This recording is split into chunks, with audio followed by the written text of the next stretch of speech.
Shri Gurubhyo Namaha. Welcome to another session of your social science children. We have been already seeing a civics lesson which is all about rural administration. Yes, and in that lesson we have seen about a case study. We were seeing a story, right? Yes, it was all about a farmer whose name was Sridham. Yes, so let us just have a quick recap of the story. So he was a farmer, poor farmer, owning a land from his ancestors, and he was growing potato in that particular farm. All of a sudden, a zamindar came to his farm. So who is a zamindar? He is a powerful man in the village who owns most of the lands, okay.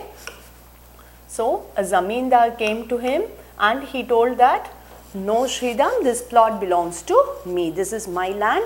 So you cannot stay in this place. So I want you to clear up the land. He was threatening this Sridham. So Sridham says, no, this was an ancestral property. This was from my great grandfather, like that we have been plowing in this land. So I cannot give this land. So now what this zamindar says? He says that, no, then do you tell that I am a liar?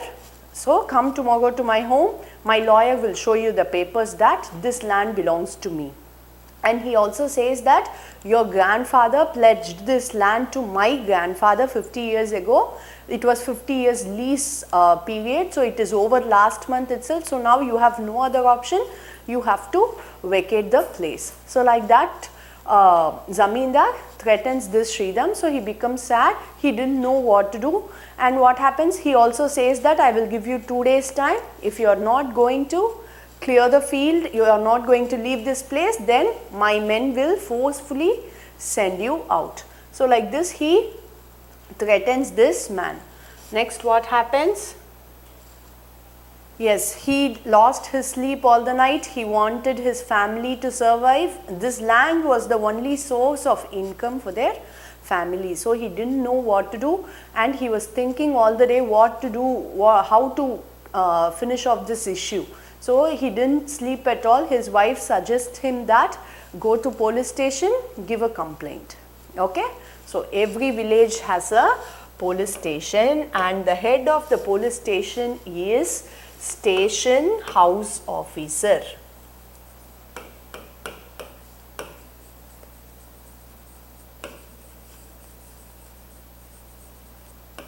Right?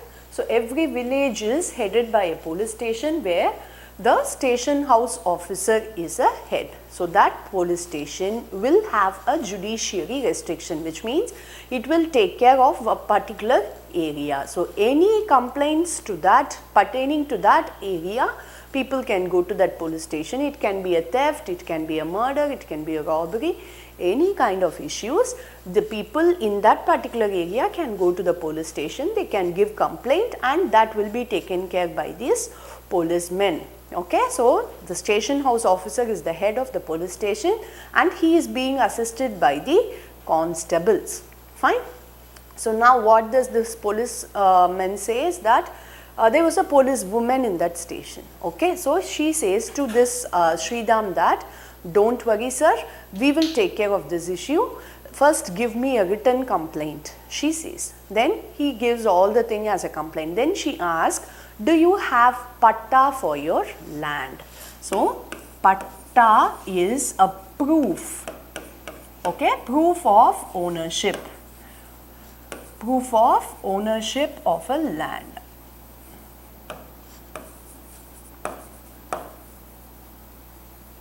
So this police woman asked Sridham that if you have any patta for this land. He says, no ma'am, I don't have. So now she suggests that, sir, go to Patwari. Okay, so Patwari is a government officer, right? So who takes care of all the land related documents in a particular village, right? So she suggests that go to Patwari, he will help you with this issue, right? So now Sridham goes to Patwari. Fine. So now let us see what is the help this Patwari is going to give, right? So a group of villages has a special officer known as Patwari. So a Patwari is a officer who is appointed for a group of many small villages together. So it is a work, his work, what is the work of this Patwari? He measures the land, and in most cases they use the long chain for measuring the land, and also he keeps the updates of land records. So he should keep the land records, and also he should update the land records then and there, which means if it is going to be sold by one person to other person, that has to be updated in this person's record. So this is the important work of Patwari. So he takes care of a group of villages. So now he is also responsible for the collection of land revenues from the farmers. Okay, so he also collects the land revenue. So the farmers has to pay some amount as a tax. So that has to be taken care, that has to be collected by this Patwari. Then he also provides information about the crops grown in the area to the government. So he should again, see, he plays two roles. One is he works to give information for the government. At the same time, he is there to help the farmers also, right? So he should collect tax from the farmers. Then he also should give information to the government about what are all the crops grown in that particular area. So now what happens? This Sridham goes to Patwari's office. So this Patwari, he brings all the records that is related to this particular land. Okay, so he brings all the records that pertains to the land, and the records clearly says that the plot belonged to Sridham. So that records, the land records which was maintained by the Patwari, it gives clear information that the land belongs to Sridham. Okay, so this zamindar cannot claim ownership on this land. He cannot threaten this Sridham. Fine. So he gives the record clearly, and it had been with their family for more than 70 years, right? So this Sridham's family has been owning this land for more than 70 years, and the zamindar could not claim any part of it, right? So as the proof is there that this belongs to Sridham's family, the zamindar cannot claim at all. So Sridham procured a copy of the patta and went back to SHO. So who is SHO? Station House Officer, right? So Sridham procures the copy of, procuring means getting, receiving, right?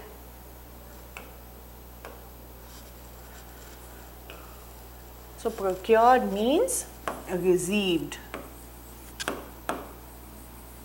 Fine. So Sridham receives a copy of this patta and he goes to the police station again. So now he is very happy that the land belongs to him.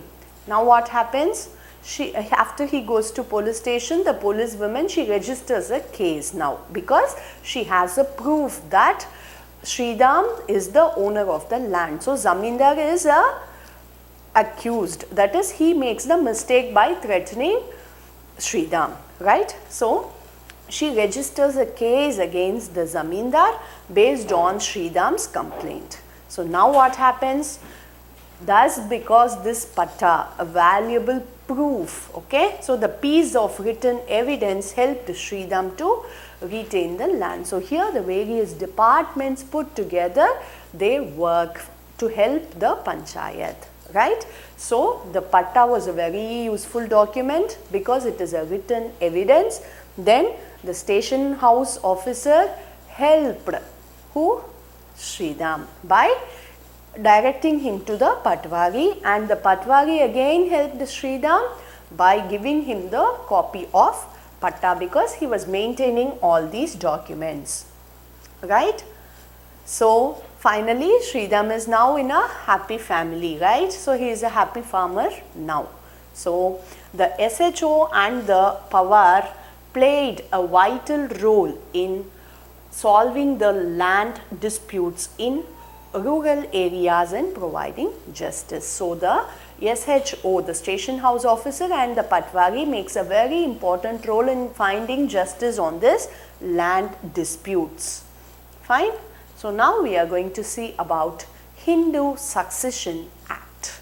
So this act is all about the property being inherited after generations. Okay, so for a very long time in India, it was like the ancestral property. Okay, so the property which comes in the family way, that will be given only to the son in the family.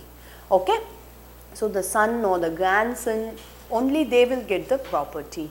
Okay, or if there is no son in the family, what they will do, they will give the entire property to some other male members of the family. So the female members in the family did not have any rights on the property. This was the situation before.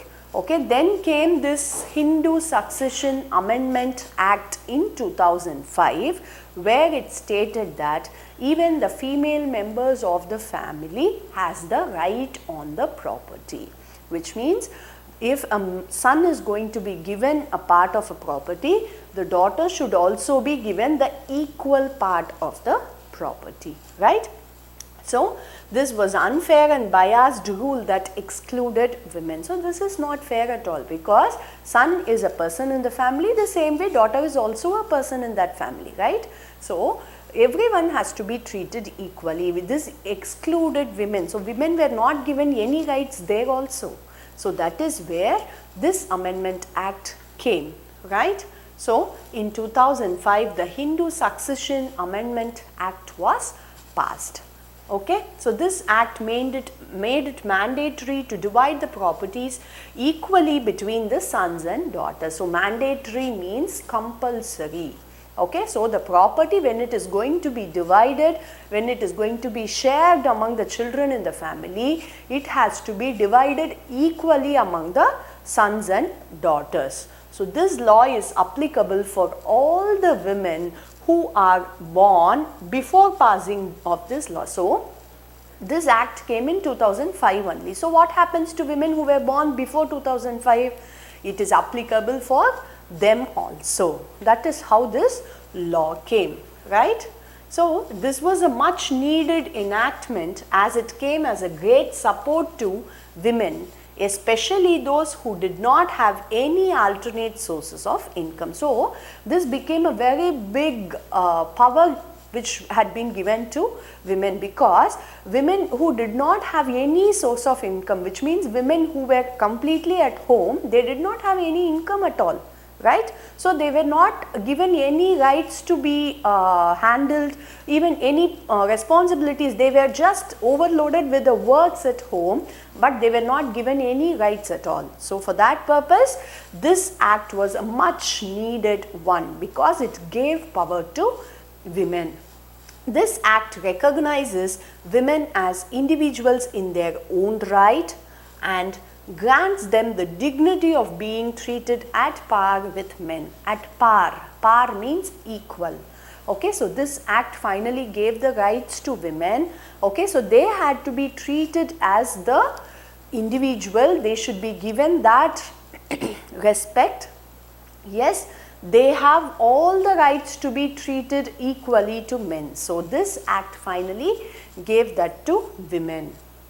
Right? So now we are going to see about district administration in India. So after this rural level, next comes the district administration. So now we are going to see about that.